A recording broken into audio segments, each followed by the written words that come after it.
Olá, pessoal! Sejam bem-vindos ao segundo podcast. Hoje a gente vai conversar um pouco sobre a importância de gestão e engenharia, e o nosso convidado já é um grande parceiro do Unisalesiano. Engenheiro civil, engenheiro de segurança do trabalho, sócio proprietário da Ferreira Engenharia, o Evandro Richard. Evandro, seja muito bem-vindo ao nosso podcast. Obrigado. Gostaria de agradecer sempre a sua disponibilidade. Toda vez que a gente convida você para participar de algum evento no Unisalesiano, você sempre é um grande parceiro. Seja muito bem-vindo. Obrigado, é um prazer estar aqui. Muito obrigado. E agora a gente vai conversar um pouquinho, não é, pessoal, sobre a importância dessas parcerias, da universidade, mercado. E eu gostaria de começar, Evandro, conta pra gente um pouco a tua trajetória. A gente sabe que você já está há algum tempo como sócio da Ferreira Engenharia, mas como começou? Onde você fez engenharia, há quanto tempo? Porque o nosso público são os nossos alunos das engenharias e da administração. Certo. Eu sempre fiz escola pública a minha vida toda. Quando eu terminei a escola pública, eu procurei um rumo, né, para ver onde que eu ia fazer da minha vida, e comecei a fazer um cursinho. No meio do cursinho eu decidi fazer engenharia civil e comecei a estudar firme. Peguei o cursinho ali, comecei ir atrás só das matérias que era para passar em engenharia civil, e eu consegui passar nas 3 faculdades que eu prestei no final do ano, que era o UEL, o UEM e a Unesp. Eu passei em chamadas, aquelas chamadas pós, bem no meio do ano, né? E aí eu optei pela UEL. Eu já estava na UEL quando foi chamado até na outra faculdade, e eu fui para lá na cara e na coragem, né? Não conhecia o local lá, fui lá só para prestar o vestibular, mas quando eu cheguei lá, que eu vi que era uma cidade grande, Londrina, tinha muita infraestrutura para depois eu fazer um estágio, alguma coisa assim. Aí eu fiquei por lá. Quantos anos você tinha? Eu tinha 20 anos na época, quando eu fui para lá. Aí, quando eu estava no 4º ano, no meio do 5º ano, eu fui pegar o ônibus na rodoviária lá de Penápolis para ir para... É até engraçado assim, né? Estranha a história. Eu fui pegar um ônibus para ir para Londrina, para a faculdade, e eu perdi o ônibus. Aí eu falei, vou lá ver estágio lá naquela empresa que tem lá, naquela construtora aqui, lá no Parque Industrial. Aí eu fui lá e, por um acaso, já encontrei o Rafael lá na hora lá. Antes de você começar a engenharia? Não, no 5º ano. Ah, no 5º ano. 5º ano. No metade, eu estava com 4 anos e meio de faculdade. Aí encontrei ele já me contratou de estagiário. Eu já peguei, né? Já fiquei ali. Aí os últimos 6 meses que era de faculdade, eu já fiquei fazendo estágio com ele ali. Depois ainda fiquei um tempo trabalhando ali, meio depois que eu formei, mas ele logo me efetivou. Era uma época que estava precisando estava com falta de dinheiro no mercado até. Sim. Mas eu peguei firme com ele lá. Tudo que ele me passava de obra, tudo que ele... logo... O engenheiro saía, eu já pegava aquela obra, terminava a obra, então eu sempre atendi o que precisou, né? Aí, até que chegou em 2006, ele me fez uma proposta de me colocar como sócio, eu peguei e tô até hoje lá. 2016, desculpa, foi 2016. Aí eu tô lá até hoje, tô tranquilo lá, para mim é minha casa lá, a empresa. Eu só tenho a agradecer todo o tempo que eu fiquei lá. E... o que eu aprendi em todos esses anos de trabalho, você não aprende, você não consegue isso numa faculdade, né? Você tem trabalhando ali mesmo, né? No dia a dia, ali no batente, ali, que você pega a experiência para coisa, né? Eu já ia te perguntar, o aprendizado maior foi pelo estágio ou pela própria universidade? Ou um somatório dos dois? É o que eu falo.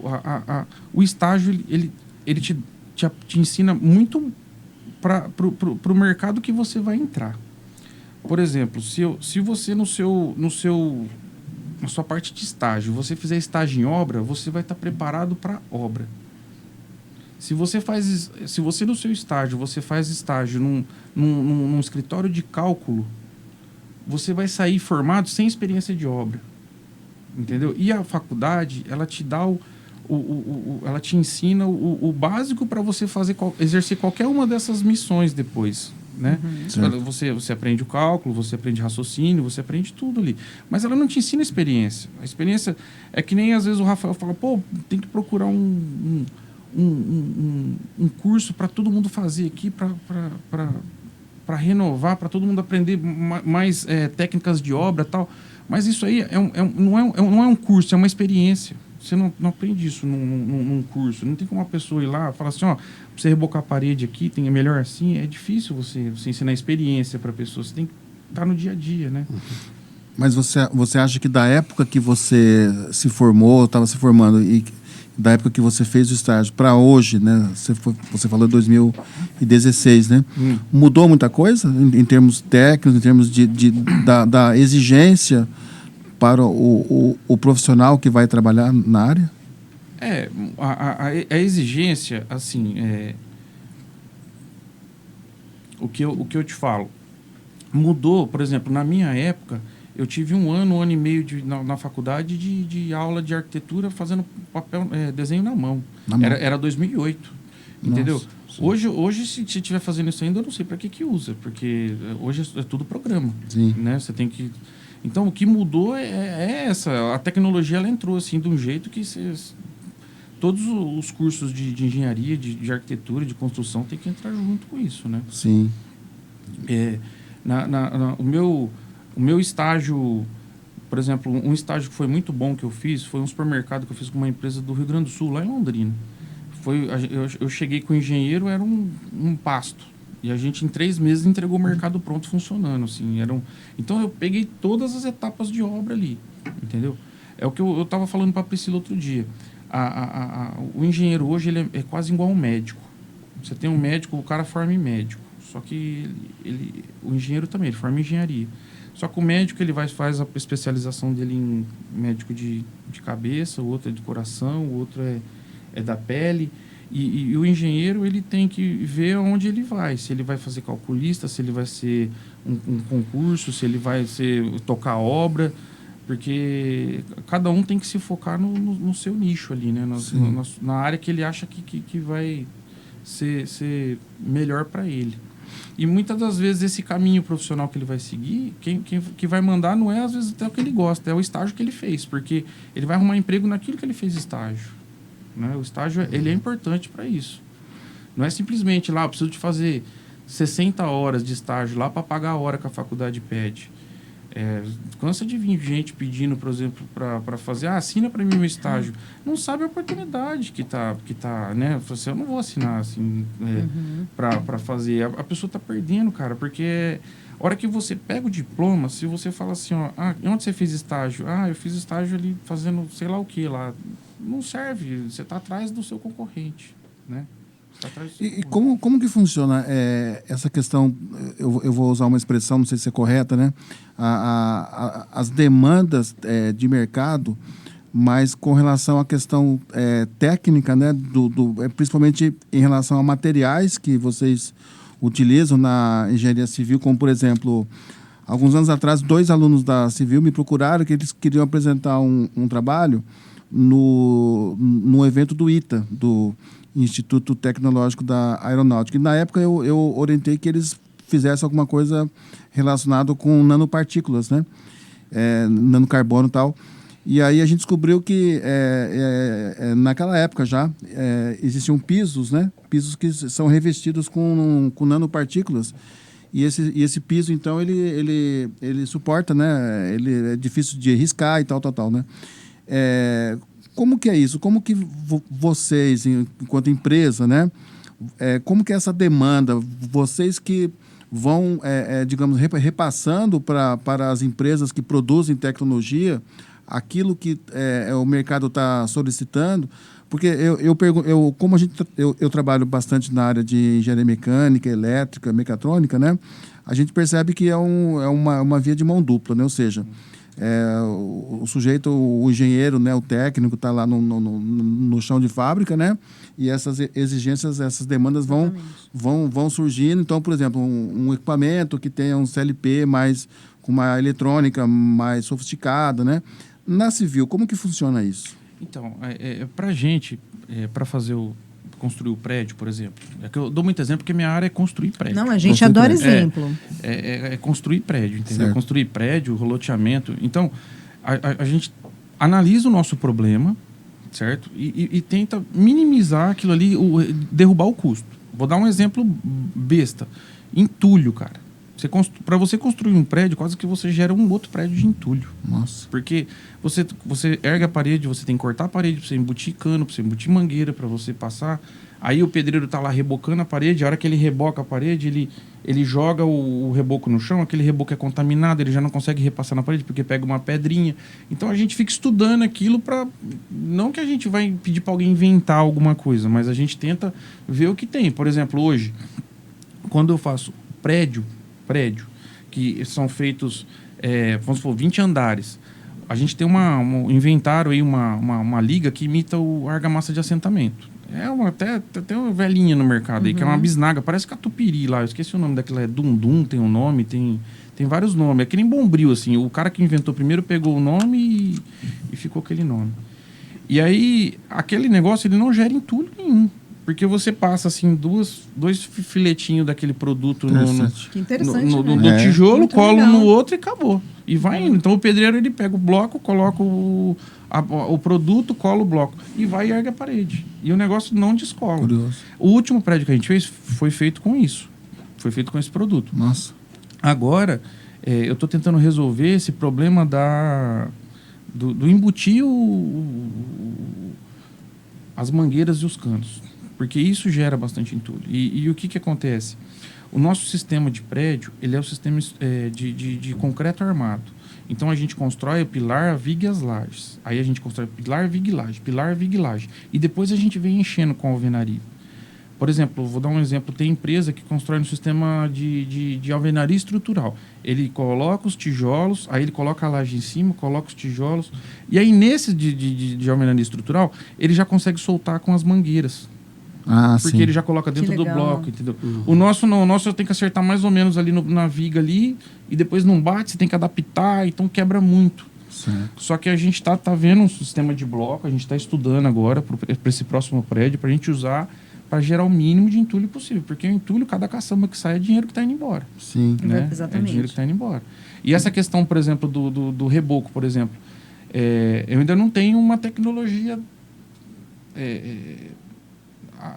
arrumada para isso, para o cara conseguir rebocar lá sem desperdício, sem ter que rapar. Não existe ainda. Nós Tem tivemos- muito tipo na internet aí, mas tudo dá mais trabalho do que você rebocar na Entendi. mão hoje. Nós tivemos um TCC uma vez que foi um grupo que apresentou uma máquina que era para rebocar. Então, ela é como se fosse uma mangueira, né? Era uma mangueira, né? E ela jateava, né? Jateava. Se você for rebocar um muro grande, alguma coisa, pode ser que dê certo. Mas quando você pega uma sala, assim, tem janela, tem requadro, tem canto, você já não consegue. Aí, por exemplo, do reboco hoje, o que eu estou fazendo? Eu coloco peço pro pedreiro colocar uma tábua embaixo, uma madeirite, um plástico, hora que cai, para não contaminar. Aí ele reusa, para não gerar entulho, porque senão é mais produto que perde. Então, são dois exemplos que a gente tenta adaptar na obra, entendeu? A gente está falando justamente do engenheiro, né, do profissional, da engenharia. Mas a gente sabe também que justamente esse pedreiro que acompanha o engenheiro, muitas vezes o pedreiro ele pode gerar uma economia, ele pode produzir uma economia a partir do trabalho dele que é qualificado, que é mais especializado, né, que ele presta atenção mais no serviço dele. E há um contato, há uma conversa nesse sentido do engenheiro com esse pedreiro, com essa mão de obra mesmo? Sim, o pedreiro, a gente sempre está fazendo, como que é o nome? Não é palestra, tem um nome da... Integração. Integração, a gente faz muita integração. A gente tem técnico de segurança no trabalho, ele faz a integração não só de segurança, mas como o dia a dia nosso. O dia a dia, por exemplo, de usar um banheiro igual a nossa casa. Olha que interessante. Entendeu? Porque tem que As usar... boas práticas. Boas práticas. Porque tem, por exemplo, o que você gerou de lixo, você recolhe. Porque tem muita gente que sai cortando coisas, jogando. Isso influencia na limpeza da obra, na qualidade, entendeu? Cada um tem que pegar o seu lixo, cada um pega o vaso sanitário, entrega do jeito que recebeu, para não ter... O cara que vai lá limpar, ele vai lá para higienizar, ele não vai lá para limpar, entendeu? Então, a gente tem essa conversa semanalmente, o técnico de segurança vai, conversa, junta todo mundo, vai, passa essa... vamos fazer... Tem que melhorar lá a produção, a gente chama o técnico, a gente participa muito também dessas reuniões, os engenheiros, estagiário participa. Eu falo técnico porque ele que organiza. Na nossa empresa, ele que organiza ali as reuniõezinhas ali. Mas a gente tenta conversar o que está acontecendo. Hoje, pelo menos para a gente tenta terceirizar um pouco. Terceirizar assim, empreitar essa parte mais produtiva. Um reboco, uma carpintaria. Então, a gente cobra a documentação deles e qualidade não desperdício de materiais e qualidade no trabalho, entendeu? Porque é mais fácil de você lidar controlar tudo, entendeu? Tem empresa para isso já hoje. Tem o cara lá, eu tenho um empreiteiro que ele só assenta piso, entendeu? Ele tá hoje lá em Barbosa lá fazendo um loteamento lá para mim, ele só tá assentando piso agora. Chegou a época dele. Se eu colocar ele para erguer parede, acho que o cara nem sabe. Ele só senta piso, ele tá lá. Especializado. É especializado em piso. Especialização, né? Eu tinha aqui, quando eu estava fazendo um prédio aqui em Birigui, eu tinha um empreiteiro do alvenaria, um empreiteiro do reboco, um empreiteiro do piso. Cada um faz a sua função ali, entendeu? Eu sou muito... Não sou muito, não. A expressão é muito forte. Falar que eu sou muito aficionado por tecnologia, mas... essa história da impressão 3D, né? Que o pessoal está usando até em algumas construções, a gente vê alguns vídeos na internet aí. Tipo assim, ainda meio distante. Como que você vê isso? Você acha possível, aí, em questão de talvez uns 5, 10 anos, isso já está em... Então, eu acho que a gente está atrasado nisso. Eu acho que a gente tá muito... Já perdeu muito tempo com isso. Qualquer empresa grande hoje, ou de médio porte, ou até uma pessoa que trabalha sozinha, ela vai apresentar um trabalho dela, ela apresenta em 3D. Sim. Entendeu? Verdade. Se você vê um menino recém-formado aí, uma menina aí que formou agora em arquitetura, ela vai trabalhar por conta, fazer casa. A primeira coisa que ela quer colocar na página dela que ela abre do Instagram é uma vista 3D de um projetinho que ela fez, entendeu? E isso, eu acho assim que está... É essencial na cadeia de ensino, eu acho, hoje. Não como um cursinho extra ou como um curso aí que você faz no fim de semana. Aí. Ele tinha que ser uma matéria já, por exemplo. Eu vou dar um exemplo aqui de um curso que a gente... De um programa que a gente está tentando implantar na empresa lá. A gente já está tentando usar, que é o Revit. Que ele para o sistema BIM, que é o sistema BIM, na verdade, é uma integração de várias disciplinas ali. Ele é essencial, entendeu? Então, hoje, se a gente for contratar, por exemplo, o prédio que a gente lançou aqui, se a gente for contratar o projeto arquitetônico, a gente já contratou ele em Revit. Agora, a gente vai contratar o projetista elétrico, ele tem que vir em Revit. O engenheiro hidráulico vai ter que vir em Revit. Tem que ser tudo em Revit, porque... o Revit, ele faz uma integração, uma maquete virtual que você enxerga todos os problemas que pode dar e tem inúmeros problemas. Tem inúmeros problemas que não dá para falar assim, o tanto de problema que dá numa construção só de você ver um projeto ali impresso em arquitetura aqui e o hidráulico aqui. Você não sabe, você constrói ele todo em 3D no programa e consegue já visualizar tudo, entendeu? Então, ele é essencial o Revit hoje. Eu acho assim, ó, junto com ele, é como se fosse uma matéria de português e matemática para uma criança que está no ensino médio. O Revit hoje, eu acho que ele está acima de um cálculo estrutural para o engenheiro. Porque o engenheiro pode ser que ele não trabalhe com cálculo estrutural, mas hoje ele tem que, se ele for trabalhar com engenharia, ele tem que saber Revit. Olha que interessante, né? Quando a gente convida alguém da área, né? E, por exemplo, tem um outro programa, pode ser que tenha outro, assim, parecido, mas que eu acho essencial também, que a gente está tentando colocar, a gente já fez curso, que é o Project, que é um sistema de orçamento orçamento com cronograma. Ele já faz uma integração e ele conversa com as informações que você extrai do Revit. Então, Na minha opinião, a faculdade que ela colocar hoje, vou começar a faculdade hoje, janeiro vai começar a turma aí. Se a turma já começar com 2 horas de Revit por semana, para daqui 5 anos eles já formarem, fazer prova de todo ano ele fazer prova de Revit, passar na disciplina, ele vai sair em primeiro no mercado, ele vai estar um passo à frente de qualquer um no mercado. É o AutoCAD, entre aspas, antigo, né? Da indústria da civil, né? O AutoCAD, ele praticamente morreu. Ele morreu, né? Morreu. Teve uma época aí que teve um pessoal fazendo de SketchUp, que é um programa que é do Google, mas também hoje tem muito arquiteto que usa ArchiCAD, só que para a empresa de engenharia que usa BIM, o Revit hoje ele conversa melhor. Eu não sei se tem uma, mas as funções dele são meio parecidas com o ArchiCAD. Ele usa o design generativo ou não? Acho que não chega a usar, né? Você fala para deixar ele finalizado? Para modelar, por exemplo... Ele modela tudo. Ele tem... Se você chegar... Eu comprei um curso lá agora na empresa. Comprei agora não, faz 1 ano e meio que a gente está fazendo curso lá. Estou colocando curso para toda molecada que eu falo. É molecada, os estagiários lá. Coloquei toda molecada para fazer. Coloquei os engenheiros já. Todo mundo fazendo curso, porque... ele tem etapas. Ele tem o inicial, o médio, e ele tem o super desenvolvido lá. O último dele já sai a maquete virtual pronta para você colocar num folheto para venda, para tudo, cara. Interessante. Sai. E é o que eu vejo assim de futuro aí, essa programação e trazer essa programação para a engenharia essa tecnologia do Revit porque o BIM é o futuro. Hoje já tem até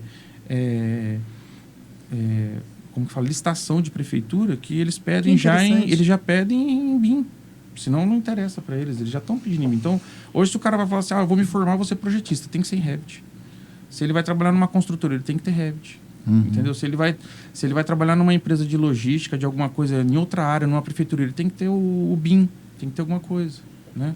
Se ele vai trabalhar numa prefeitura, ele já vai levar para a prefeitura o Revit, ele vai levar o MS Project, senão ele vai ser já um profissional defasado lá. Né? Sim. A curto, médio ou longo prazo, qual o maior problema que se encontra na construção? A parte hidráulica, a parte elétrica ou a parte da construção mesmo? Eu acho a parte nossa de desperdício de material. É a construção, né? É o pior problema. Desperdício de material. É o pior problema. É que nem o Rafael, meu sócio, fala. Ele fala o chinês constrói a casa lá em um prédio, lá em 15 dias eles erguem um prédio lá. Só que eles pensam no prédio, acho que deve pensar, né, uns 3 anos no prédio para modelar bem e fazer o pré-moldado, né? Eles fazem pré-moldado. A gente já faz o pré-moldado aqui. Só que o pré-moldado para residência, por exemplo, ele não pegou aqui.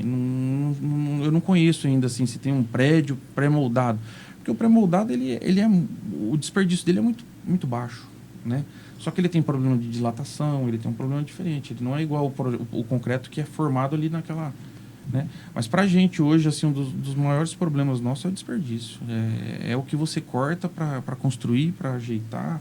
A hora que você pega uma pia para você fazer ela, que você pega uma peça de granito, que você perde a beirada dela para modelar naquilo que você quer. Tudo tem muito desperdício. Nós tivemos, eu vou lembrando dos TCCs. Mas lógico. Porque passam na minha mão por causa da revista, né, que eu edito, né? Uns alunos fizeram uma proposta que era a produção de um material, né? A partir do resíduo, né? Do resíduo de construção. Nós compramos uma máquina. Nós compramos uma máquina que ela tritura o entulho. Sim. Aí a nossa ideia era, vamos pegar isso daí e vamos ver como que vai usar. Ela tem uma sequência de peneiras que você peneira, você consegue usar. Só que o que a gente conseguiu usar até hoje, aquilo lá, foi só para fazer base de piso. Tá. Entendeu? Não dá para você, porque ela mistura muita coisa. Ele não faz uma separação. Você tem lá pedaço de reboco junto com o pedaço de bloco. Sim. E o pedaço de reboco, ele não tem estrutura, ele vai esfarelando, ele né? não dá liga, não né? Não dá liga. E o pedaço do caco da telha já é um caco, né? É meio vitrificado lá, sei lá, meio cerâmico, né? E aí você pega o concreto, já é outra coisa. Às vezes tem uma sujeira, aí tem terra junto, você consegue até separar a granulometria, que ela tem as peneiras, mas você não consegue separar o tipo ainda do material. Fica ruim. Que, por exemplo, nós temos aqui máquina, né? Máquina de ensaio, né? Aquela da IMIC, tanto para ensaio de compressão como para ensaio de tração, né? Que dá para você testar o material, né? Sim. A resistência dele. A gente contrata laboratório, tem laboratório aqui em Araçatuba, tem em Lins, tem laboratório, a gente pede ensaio de todos os caminhões de concreto. Todos os caminhões de concreto, eles têm que ser ensaiados para ver se não deu baixo slump, se não deu baixa resistência. O reboco também, quando a gente tá com dúvida, alguma coisa, o reboco é mais básico, né? A gente não faz tanto teste, mas tem teste para reboco também, para testar como que o reboco tá. Bloco, quando a gente vai fazer um projeto estrutural, a gente manda o bloco para o laboratório para testar ele. A gente já aprendeu. Muitas das vezes você compra um bloco barato, o que você perde com ele quebrando não paga o preço que você pagou. Então, ele sai bem mais caro. Tem o teste que você faz no bloco, só de você pegar o bloco e bater no outro, assim, ele faz um barulho de vidro, você já sabe, esse bloco é bom, entendeu? Então tem todo esse estudo que a gente faz de material também. Dentre as áreas da engenharia, de uma forma geral, né, a gente teve alguns booms, né? Tivemos aí, estamos ainda ocorrendo o boom aí da eletrônica, né? Engenharia de computação e tal. A engenharia civil já teve um boom. E como é que você vê o futuro? Para engenharia? Para engenharia civil, principalmente. Então, a engenharia, ela está em constante transformação, né? A gente está aí, a gente vem desse momento nosso aí de construção no sistema estrutural. A gente agora, por exemplo, aqui a gente colocou grua nos prédios aqui, né? A gente está tentando, como que eu vou te falar? Modernizar mesmo. Modernizar o que a gente consegue, entendeu? Tirar a mão de obra. O primeiro prédio que eu fiz em 2011, ele era... chegava um caminhão de bloco na obra, eu tinha que descarregar na mão. 10 mil blocos, 13 mil blocos, ficava 10 peão lá tirando na mão. Hoje a gente traz ele no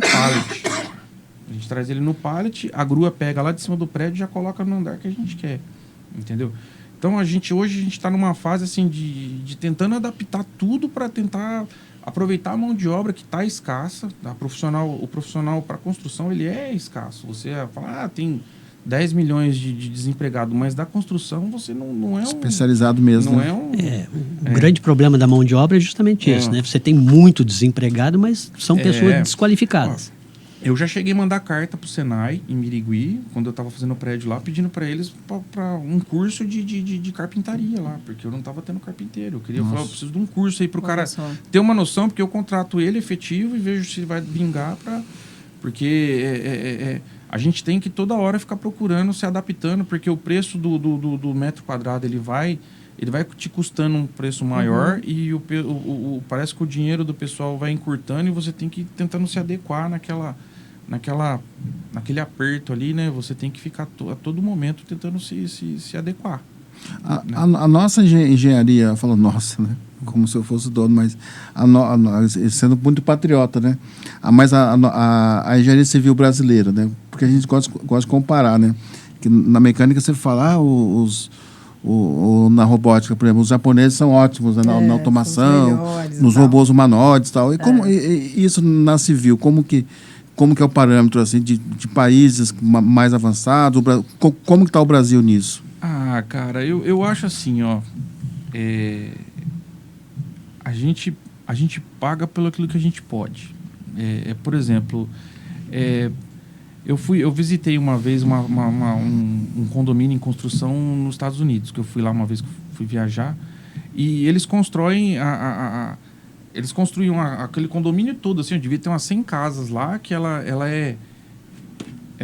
a primeira todas de 2 andares. A primeira era de alvenaria, de bloco estrutural, e o resto para cima era drywall. O drywall deles é madeira, né? E a gente, eu acho assim, a nossa construção, por mais que ela é mais artesanal, ela é mais robusta. Ela é mais forte, né? Mas a deles é bem mais tecnológica, é bem mais pré-moldada. A deles é bem mais prática, né? eles estão numa... Consequentemente, mais rápida. Mais rápida. Eles estão numa construção, por exemplo... eu não sei se chega a ser mais barata, pode ser mais cara. Porque eu via que o cara colocava o drywall, depois ele revestia com uma manta de borracha, depois ele colocava o acabamento de arquitetura. Por quê? Porque ele queria dar uma sensação acústica, porque lá chove, faz muito frio, neva e faz muito calor. Então ele tem que fazer uma acústica bem brava, bem agressiva lá, né?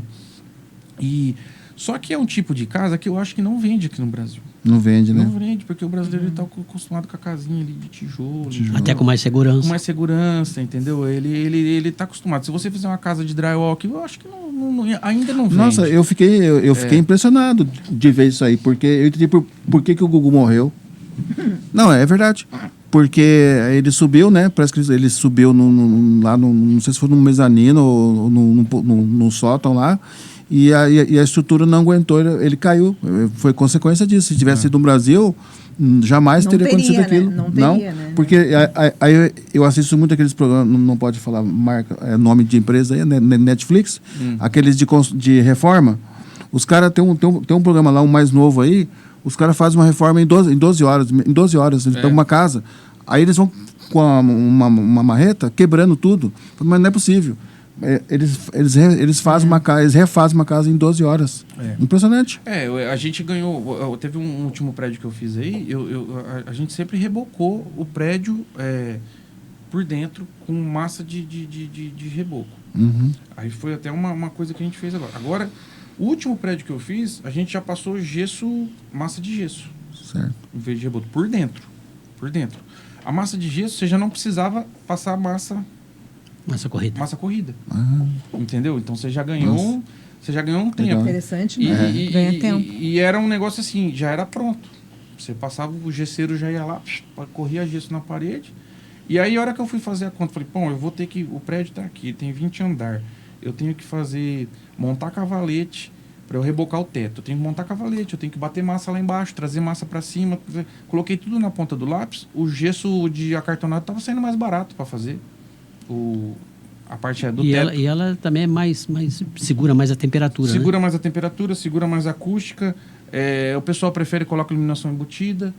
Entendeu? Então aí a gente vamos fazer gesso agora acartonado nos forros. Repara mais fácil. Você chama o gesseiro, você não precisa ter um pedreiro, você chama o gesseiro, vem a empresa de gesso, ela vem. Em um dia ela deixa o apartamento pronto. Não tem sujeira, eles já limpam a sujeirinha deles ali, do gesso, e acabou. Entendeu? Foi uma coisa nova que a gente... Nova assim, é velha, não está acostumado, sempre rebocava. E aí já fica pronto para pintura. Já fica pronto para pintura. Otimizou muito o tempo. Otimiza o tempo, otimiza o tempo. Mas o pessoal não está acostumado a falar, gesso na parede, mas o gesso ele pega bem, cara. E a gente faz, quando você faz um prédio estrutural, você faz ele com bloco deitado. A parede fica quase 30 centímetros de comprimento das paredes de periferia. Então fica uma segurança boa. Fica bem robusto. Fica bem robusto. Ô, Evandro, no começo da tua fala, você falou algo muito importante. Você perdeu o ônibus lá na sua viagem a Londrina e você pensou, eu vou levar um currículo lá naquela construtora do bairro ali próximo. O que a gente percebe hoje, que os nossos alunos, eles têm muita dificuldade em conseguir um emprego. Qual a importância de bons contatos? Qual a dica que você deixaria para os nossos alunos, que são os nossos telespectadores? Como que eu posso começar? Agora eu preciso cumprir aquela carga horária de estágio, mas eu não conheço ninguém, os alunos. Como que eles podem começar? E aí eu gostaria que você desse uma dica. É importante eles conhecerem pessoas do mesmo setor, eles buscarem oportunidades, porque nem sempre a oportunidade vai bater na porta dos alunos. Então, é importante que eles criem oportunidade, que eles tenham uma rede de relacionamento. Qual a dica que você poderia deixar para a gente? Todo estágio importante é só o remunerado? O que eu ganho fazendo um estágio, não é? Lá no início da tua fala você falou, às vezes a pessoa pede para a gente assinar o estágio, mas na hora da entrevista, como você havia dito, o mais importante é a experiência que você vem. O que você acha? Eu, por exemplo, eu não pego estagiário para ir lá passear, entendeu? Eu quero estagiário para ir trabalhar. Ele tem que... Eu sempre falo para os estagiários, vocês deviam me pagar igual vocês pagam a faculdade, porque o que vocês estão aprendendo aqui é um curso. É um curso que ele tem lá, né? O conhecimento que eles agregam ali no estágio não arruma em lugar nenhum. Agora, é importante, assim, o contato é bom também, não é uma das melhores coisas. O que ele tem que estar, o estagiário, ele tem que estar um passo à frente dos outros, com um curso... Mas antes dele ser estagiário, sim. contato, como que ele vai conhecer pessoas? Então, mas você fala para arrumar o estágio? Isso, para conseguir o primeiro estágio. Ele tem que vislumbrar aquilo, ter na cabeça dele o que ele quer, entendeu? Eu vou arrumar estágio ali naquela construtora, eu vou naquele escritório ou naquele lugar. Pô, mas o que eles precisam que eu tenha para eu arrumar estágio lá? Né? Que eles você procura descobrir, falar, ali eles têm que... você tem que saber Excel só? Você tem que saber tal coisa? Pois o que ele tem para oferecer também. O que ele tem né? para oferecer, não é o que a construtora vai dar para ele entendeu? Ele vai ter que mostrar o que ele, no currículo, o que ele faz, depois lá no estágio demonstrar aquilo, para depois ele se efetivar como um trainee, como um engenheiro, e depois que ele se efetivar, ele tem que, primeiramente, mostrar o trabalho, para depois ele chegar e falar, agora eu mereço, porque muitas das vezes você forma um bom estagiário, mas ele pega o diploma e ele acha que ele pegou o diploma, ele já é engenheiro ele já tem, e ele não tem o conhecimento suficiente para ter aquele, porque a gente tem um piso que é alto, o piso, né? Então você não consegue, por exemplo, hoje pagar, acho que é 8 salários mínimos o piso, vai dar 10 pau. O moleque recém-formado, às vezes, não tem experiência para ir sozinho na obra e ele já quer ter o salário. E ele está certo, ele pegou o diploma. Só que ele tem que ter a paciência que ele ainda não está preparado tecnicamente para aquilo, entendeu? Ele não está, não tem. Muitas das vezes eles vêm na faculdade, eles cumprem todas as premissas aí, passam nas matérias, fazem as 30 horas de estágio e, agora eu tô com o diploma. E não é assim no mercado. Ele acha que é uma coisa meramente burocrática, né? E é muito importante essa fala do Evandro, que é o que a gente sempre discute, não é, meninos? Não é só na área da construção civil. Outras engenharias também. Todas, né? Todas. Porque todas. assim, Falou muito bem, todas. O menino, né? A pessoa está fazendo lá engenharia mecânica. Então, aí ele se depara com o problema da automação, por exemplo. Aí ele vai pensar, não, quando eu precisar de automação, eu vou contratar um eletricista, um engenheiro de automação. Então, não vou me interessar por computação, por linguagem de programação, por mexer com o CLP, ele não quer saber disso. É a mesma coisa na civil. Porque, lógico, né, claro. ele tem que se interessar pelo desenho técnico, por Revit, por outros softwares de modelagem. Ou seja, ele tem que entender que quando ele está no período da faculdade, ele tem que adquirir esse expertise aí, para na hora que ele for fazer um estágio, ele ter o que oferecer. Não chegar na empresa... Não, eu quero fazer um estágio como se o estágio fosse resolver o problema da vida dele, né? E não é o contrário, né? É o só contrário. O começo, né? Ele que tem que oferecer o esforço dele ali para ele vivenciar a obra, vivenciar o local de trabalho, vivenciar o escritório, né? Para ele, eu não tinha, eu aprendi AutoCAD trabalhando.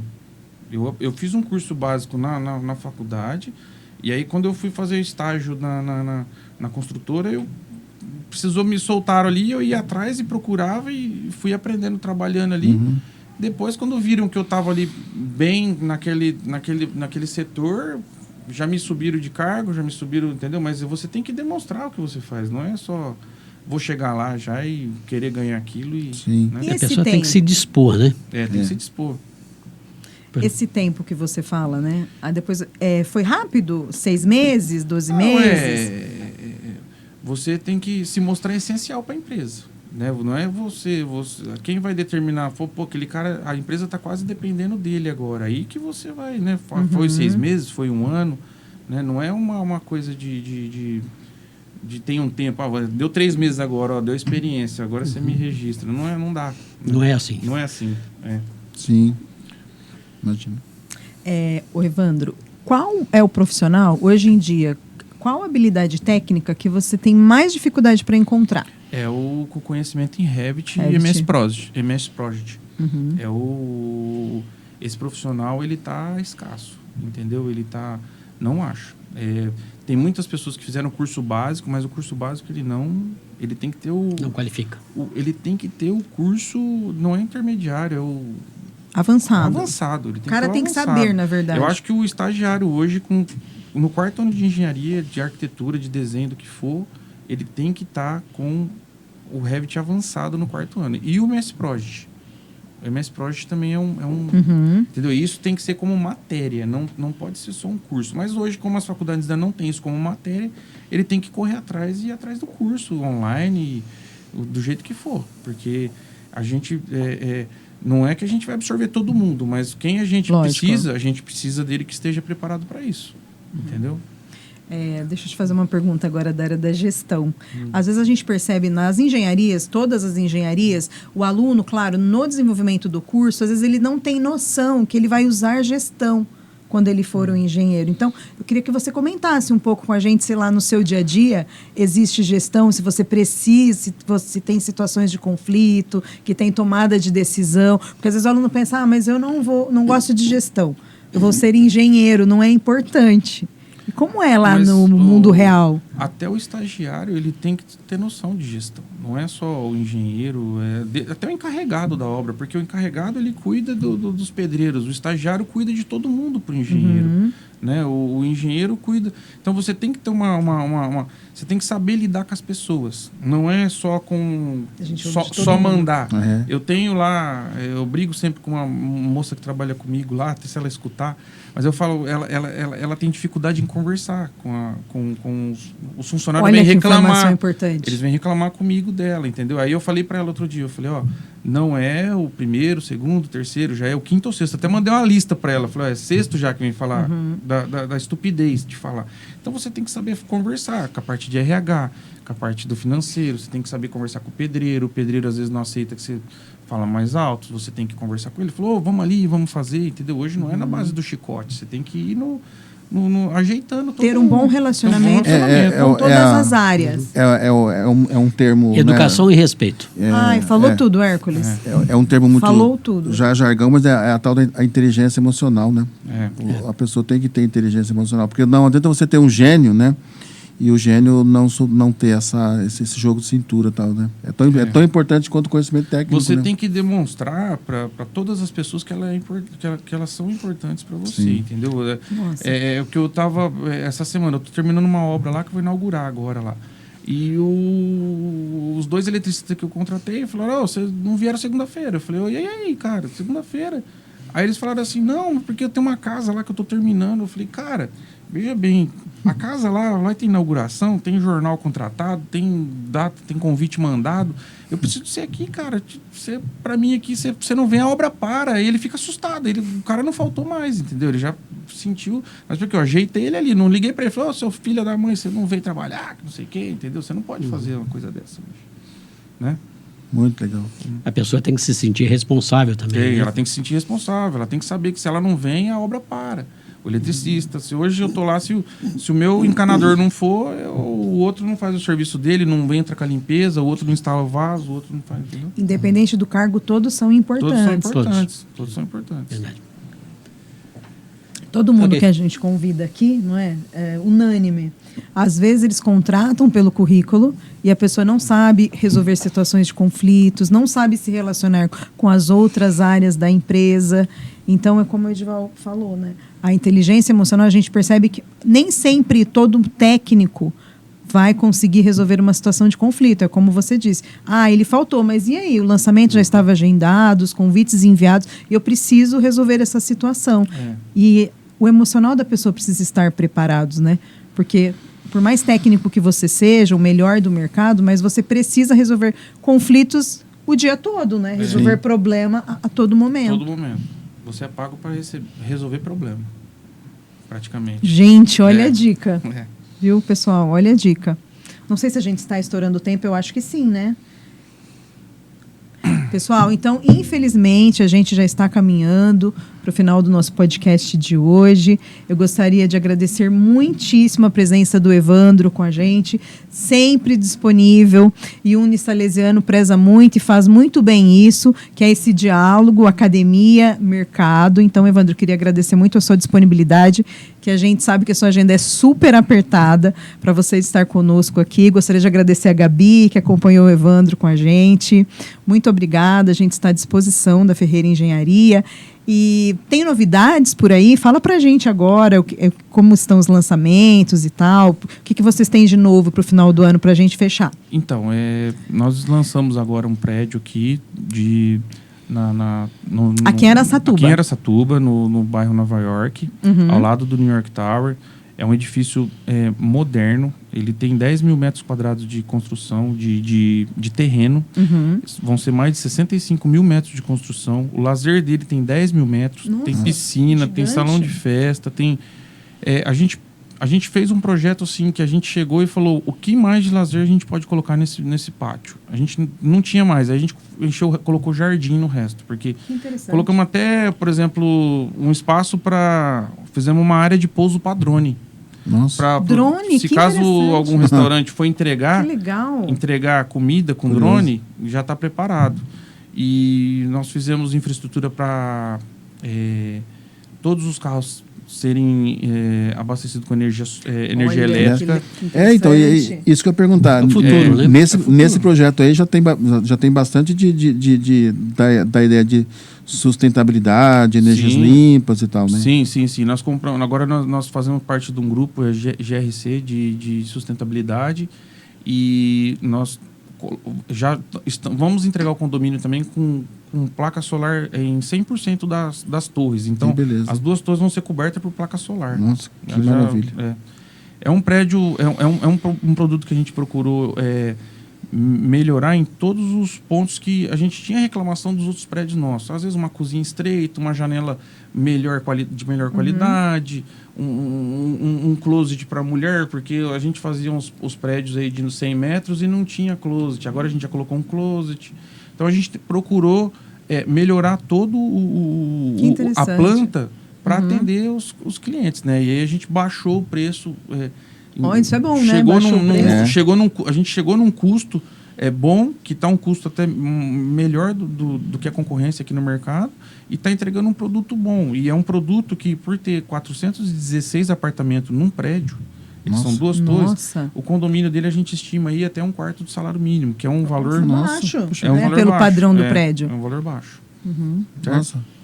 E eu que agradeço vocês pela presença aí. Quando precisar, é só chamar. A gente gosta de participar aí dos eventos do pessoal aí, da molecada aí, do salesiano aí, da engenharia. A gente gosta porque são profissionais que vão trabalhar com a gente também. A gente gosta de estimular ali.